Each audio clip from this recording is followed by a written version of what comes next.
Students to another video lecture. आज हम लोग फर्स्ट ईयर के नेक्स्ट टॉपिक से एक नया लेक्चर स्टार्ट करेंगे और टॉपिक का जो नाम है वो है सेल सिग्नलिंग के हवाले से। तो ये फेडरल की सिलेबस में फर्स्ट ईयर बायो के अंदर मौजूद है। तो सबसे पहले देखते हैं कि व्हाट इज़ सेल सिग्नलिंग। तो सेल सिग्नलिंग में सबसे पहले तो हम लोग इसकी डेफिनेशन को देख लेते हैं कि the process by which cell communicate with each other. ठीक है, सेल जो है एक दूसरे से बातें करते हैं, एक दूसरे को पैगामात देते हैं, कम्युनिकेशन करते हैं और इसी चीज़ को ही हम लोग कहते हैं सेल सिग्नलिंग। अब ये जो सिग्नल्स होते हैं ये मुमकिन है कि ये सेल टू सेल भी हो सकते हैं and from the external environment, यानी ये बैरूनी माहौल से भी ये सिग्नल्स आ सकते हैं और सेल इनको रिसीव करता है और रिसीव करने के बाद इनको रिस्पॉन्ड करता है। This is called as cell signalling. Next अगर हम देखें, हम डिफरेंस देखेंगे इन दो चीज़ों के दरमियान में कि what are the ligands and what are the receptors. तो लाइगेंड्स के हवाले से क्या है, ये सिग्नलिंग मॉलिक्यूल, ठीक है ना, सिग्नलिंग मॉलिक्यूल जो है इट कैन बी, देखें यहाँ पे कोई भी ऐसा मॉलिक्यूल जो सिग्नल लेके आ रहा है वो क्या है, सिग्नलिंग मॉलिक्यूल। ये आउट किसी दूसरे सेल से भी आ सकता है, कोई केमिकल भी हो सकता है, कोई हार्मोन भी हो सकता है। इसको हम लोग क्या बोलते हैं, this is called as ligands, these are also known as, इसको लाइगेंड भी हम लोग कहते हैं। सिमिलरली अगर हम इसको देखें कि सिग्नलिंग मॉलिक्यूल कैन बी, ये इनकी केमिकल नेचर आ गई। Signalling molecule can be a protein, it can be a lipid, it can be an amino acid, it can be a metabolite, it can be a gases. तो इस तरह के जो different किस्म के मॉलिक्यूल्स हैं ये एज अ केमिकल सिग्नल्स जो हैं वो काम करते हैं और आके सेल से आके अटैच होते हैं। इसको भी हम आगे डिटेल में भी देख लेते हैं। सिमिलरली स्टूडेंट्स, ये हमारे सामने, आपके सामने एक डायग्राम आ गई है। तो ये हमारे पास है रिसेप्टर्स। अब जो एंटीनाज सिग्नल्स को रिसीव करते हैं उनको हम लोग बोलते हैं रिसेप्टर्स। जैसे ये आपके सामने है, ये हमारे पास कुछ रिसेप्टर्स आ चुके हैं।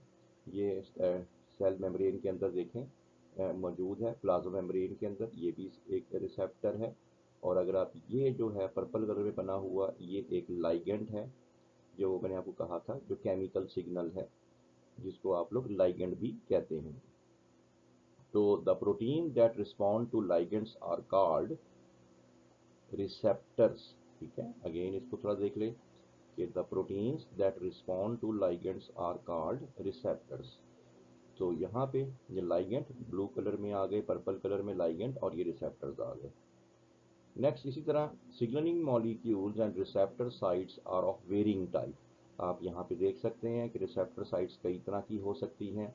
ये रिसेप्टर साइट देखें, ये रिसेप्टर साइट देखें, ये रिसेप्टर साइट देखें, ये रिसेप्टर साइट देखें। तो इसी तरह ना सिर्फ रिसेप्टर साइट्स डिफरेंट हो सकती हैं बल्कि जो लाइगेंड्स भी हैं वो भी डिफरेंट होते हैं। लेकिन एक बात तय है कि हर जो लाइगेंड है वो अपने स्पेसिफिक रिसेप्टर साइट के साथ ही जाके अटैच होगा, या यूँ भी कह सकते हैं कि हर रिसेप्टर के साथ स्पेसिफिक लाइगेंड ही आके अटैच होगा। हर लाइगेंड हर रिसेप्टर साइट से अटैच नहीं हो सकता। तो इसी तरह जैसे अब मैंने बताया भी आपको, specific signalling molecules will bind with the specific receptor site. इसी तरह अगर हम नेक्स्ट स्लाइड की तरफ अगर चलें, ये हमारे पास एक प्रोसेस आ रहा है cell signalling process. Cell signalling process में स्टूडेंट्स अगर आप लोग देखें तो यहाँ पे ये देख लें, ये हमारे पास यहाँ से कहानी स्टार्ट करनी है आप लोगों ने। This is the signalling molecule और आपको मैंने पहले ही बताया था इन सिग्नलिंग मॉलिक्यूल को आप लोग लाइगेंड भी कहते हैं। ठीक है, तो ये सिग्नलिंग मॉलिक्यूल आ गया, ये यहाँ से चला। अब ये किसी दूसरे सेल से भी आ सकता है, बाहर माहौल से भी आ सकता है। और ये देखें ये रिसेप्टर साइट के साथ आके अटैच हो गया। This is called as the receptor site. ठीक है, अब ये रिसेप्टर साइट जब के साथ अटैच होगा तो इस प्रोसेस को हम लोग बोलेंगे रिसेप्शन। रिसेप्टर ने लाइगेंड को रिसीव किया, प्रोसेस का नाम आ गया रिसेप्शन। अब उसके बाद यहाँ पे कुछ इंट्रा सेलुलर चेंजिंग आना शुरू हो गई और तब्दीलियाँ शुरू हो गई। इन तब्दीलियों को, और ये तब्दीलियाँ तब तक नहीं होंगी जब तक ये बाहर आके लाइगेंड अटैच नहीं होगा। और इन तब्दीलियों को हम लोग क्या बोलते हैं? इन तब्दीलियों को हम लोग बोलते हैं ट्रांसडक्शन। और फिर ये जो इंट्रासेलुलर जो मॉलिक्यूल बने हैं, इनको आगे डिटेल में भी देखेंगे, ये आगे जाके ये चले जाते हैं आमतौर पे न्यूक्लियस के अंदर। Suppose this is the nucleus, और अंदर मौजूद होता है, सपोज कोई जीन मौजूद है, दिस इज़ द जीन, और उसके साथ जाके ये अटैच हो जाएंगे और जीन को ये एक्टिव कर देंगे। और जब जीन एक्टिव करे हो जाएगा तो सेल ज़ाहिर सी बात है कुछ ना कुछ काम करना शुरू कर देगा, और इस फिनोमेना को हम कहते हैं रिस्पॉन्स। तो cell process of cell signalling के 3 स्टेप्स हैं। पहला है रिसेप्शन, दूसरा है ट्रांसडक्शन, और तीसरा है रिस्पॉन्स। तो ये आप लोगों ने इसमें बताना है। जैसे ये आपके सामने ये आ गया डिटेक्टर, इसको लाइगेंड भी कहते हैं डिटेक्टर, क्योंकि ढूंढता फिर रहा है किसको? रिसेप्टर साइट्स को। ये रिसेप्टर साइट आ गई। उसके बाद ये आप लोग देखें तो उसके बाद जब ये सेल ये एक्टिव हो जाएगा तो ये एक्टिवेशन ऑफ एंजाइम कर सकता है, एक्टिवेशन ऑफ जीन कर सकता है, ये रीअरेंजमेंट ऑफ साइटोस्केलेटन है, सेल के अंदर की जो साइटोप्लाज्म की मूवमेंट है, ऑर्गेनल्स की मूवमेंट है, ये उनको ऑपरेट कर सकता है, लेकिन all depends upon this ligand या डिटेक्टर। इसी तरह अब हम लोग एक नेक्स्ट सेगमेंट की तरफ चलते हैं। इसको हम कहते हैं pathway of the signal from the outside to the inside. ये आप लोगों ने इसमें बताना है जी, द पाथवे। अब पाथवे के अंदर process by which a cell signal can on a cell surface is converted into a cellular response. This is the cellular response. इसमें ये सेलुलर रिस्पॉन्स जो है ये this is the right one.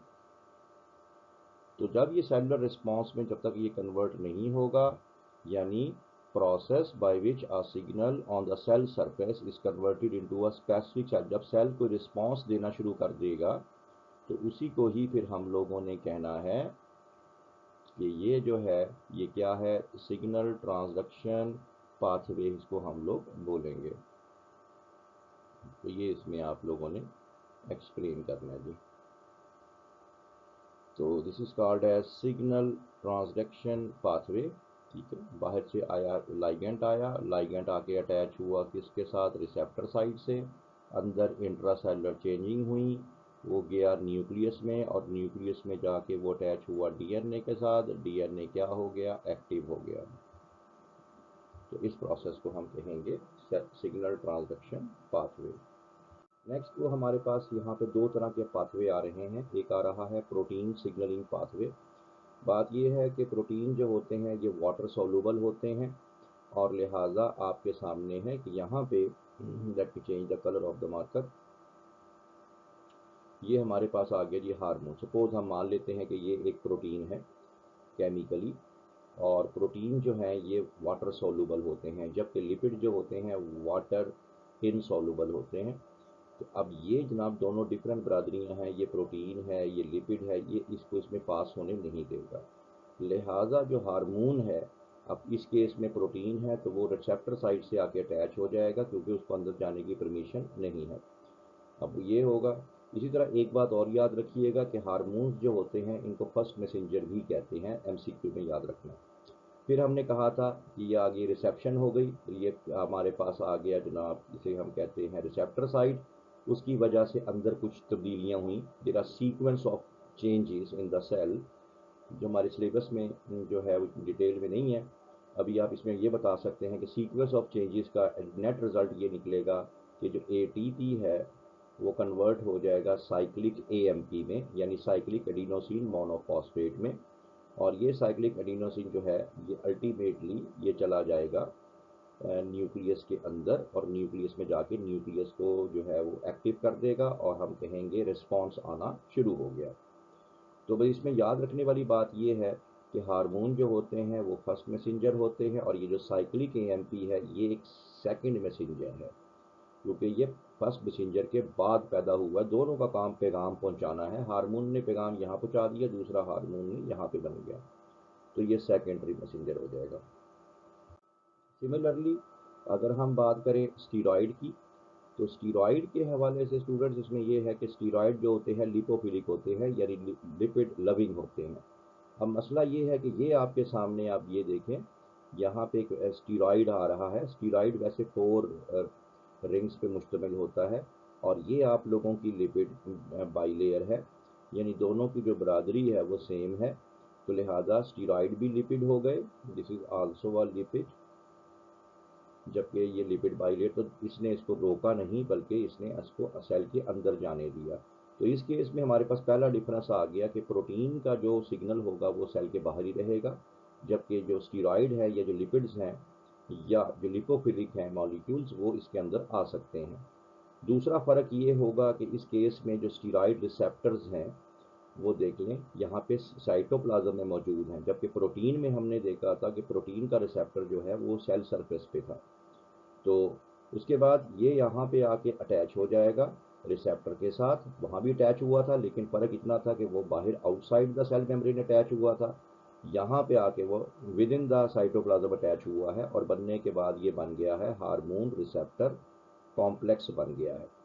Next, ये complex बनने के बाद जैसे मैंने आपको बताया था, ये चला जाएगा एक स्पेशल जीन के पास। जीन को ये क्या करेगा, उसके साथ जाके अटैच हो गया, उसको जाके इसने एक्टिव कर दिया, और एक्टिव करने के बाद सेल जो है उसका रिस्पॉन्स आना शुरू हो गया। तो इस तरह से इन्होंने वर्किंग करनी है।